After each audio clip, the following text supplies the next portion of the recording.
მადლობთ ეკო მაღრაძე საუბრობდა პირდაპირ ეთერში. სოლიდარობის აქცია გაიმართა თბილისში თურქეთის საელჩოსთან დიპლომატიური წარმომადგენლობის შენობასთან სანთლები შავი ზღვის საერთაშორისო უნივერსიტეტის სტუდენტებმა დაანთეს. ახალგაზრდები გმობენ ტერორიზმს და სამძიმარს უცხადებენ თურქ ხალხს.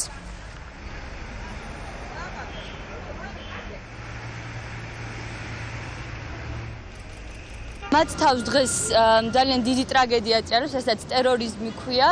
გვინდა რომ დავგმოთ და ვებრძოლოთ ამ საშინელ ამბავს და გვინდა ჩვენს მეგობრებს, თურქებს, გამოვცხადოთ სოლიდარობა. გმობთ ყველანაირ ტერორიზმს და ჩვენი აქ შეკრების მიზანი არის ის, რომ გამოვხატოთ სოლიდარობა და თანადგომა თურქი ერის მიმართებაში. არ უნდა იყოს ტერორიზმი, არ უნდა იყოს ტრობა ერებს შორის, მშვიდობიან მსოფლიო გსურს. გმობთ იმ ძალადობას და იმ ტერორიზმს, რომელიც გახშირდა სამწუხაროდ. ჩვენი სტუდენტების სახელით, ჩვენი უნივერსიტეტის სახელით გვინდოდა სოლიდარობა გამოგვეხატა თურქეთი ამ საქმეში და ახლა მარტო არ არის და საქართველოს ქართველიერი მას გვერდით უდგას.